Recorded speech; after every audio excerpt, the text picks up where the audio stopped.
সহিহ হাদিসে প্রমাণিত যে নবী সাল্লাল্লাহু আলাইহি সাল্লাম বলেছেন, তোমাদের এই আগুন যেটি আদম সন্তানেরা জ্বালায় তা জাহান্নামের আগুনের 70 ভাগের একটি মাত্র অংশ।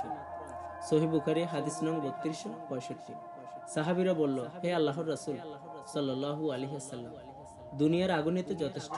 তিনি বললেন, জাহান্নামের আগুন এই দুনিয়ার আগুনের উপর 69 ভাগ বেশি তাপযুক্ত এবং সবগুলি একই রকম উত্তপ্ত। আবু হুরায়রা রাদিয়াল্লাহু থেকে বর্ণিত, তিনি বলেন, আমরা নবী সাল্লাল্লাহু আলাইহি সাল্লামের সঙ্গে বসেছিলাম। হঠাৎ আমরা একটি বিকট শব্দ শুনলাম, কোনো কিছু নিচে পড়ার শব্দ। নবী সাল্লাল্লাহু আলাইহি ওয়াসাল্লাম বললেন, তোমরা কি জানো এটা কি? তারা বলল, আল্লাহ এবং তার রাসূলে ভালো জানেন। তিনি বললেন, এটি একটি পাথর যেটি আল্লাহ জাহান্নামে ছুড়ে দিয়েছিলেন 70 বছর আগে। এখন তা গিয়ে জাহান্নামের তলদেশে পৌঁছেছে। সহিহ মুসলিম হাদিস নং 2843। সহিহ বুখারী ও মুসলিমে এসেছে, নবী সাল্লাল্লাহু আলাইহি সাল্লাম বলেছেন, ইহুদি ও খ্রিস্টানদের বলা হবে, আর নাসাররা হলো সেই সব লোক যারা নিজেদেরকে আজকে খ্রিস্টান বলে পরিচয় দেয়।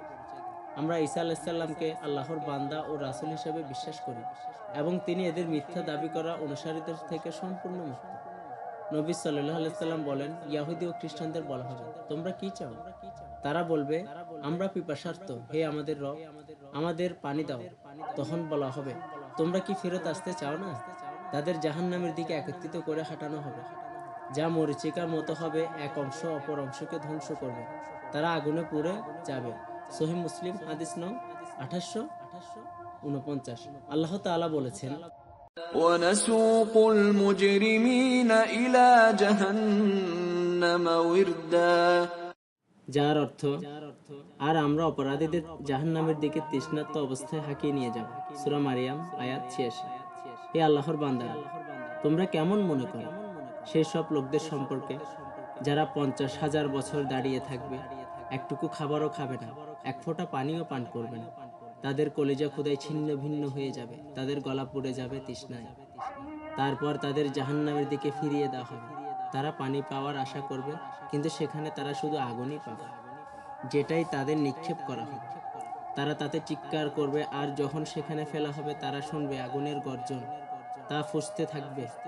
আল্লাহ তাতে পূর্ণ করেছেন তাদের প্রতি ক্রোধ ও রাগে। জাহান্নামে প্রবেশের সময় তাদেরকে ধিক্কার, গালমন্দ, অপমান ও নিন্দা নিয়ে অভ্যর্থনা জানানো হবে। এতে তাদের হৃদয় আক্ষেপ ছিন্ন ভিন্ন হয়ে যাবে, কলিজা গলে যাবে দুঃখে ও দুঃখ অনুভূতিতে, কিন্তু তাও তাদের কোনো কাজে আসবে না।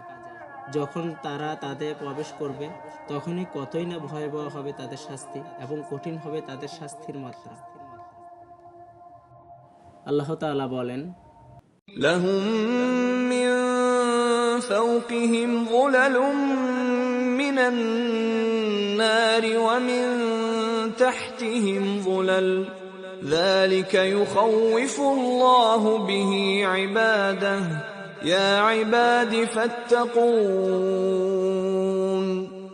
যার অর্থ, তাদের উপরে আগুনের ছায়া থাকবে এবং নিচে থেকেও আগুনের ছায়া ঘিরে থাকবে। আল্লাহ এভাবে তার বান্দাদের ভয় দেখান। সুতরাং হে আমার বান্দারা, তোমরা আল্লাহকে ভয় করো। সূরা আজ-জুমার আয়াত 16। জাহান্নামীদের খাবার হবে কেমন, ইনশাআল্লাহ এটা পরবর্তীতে বলা হবে।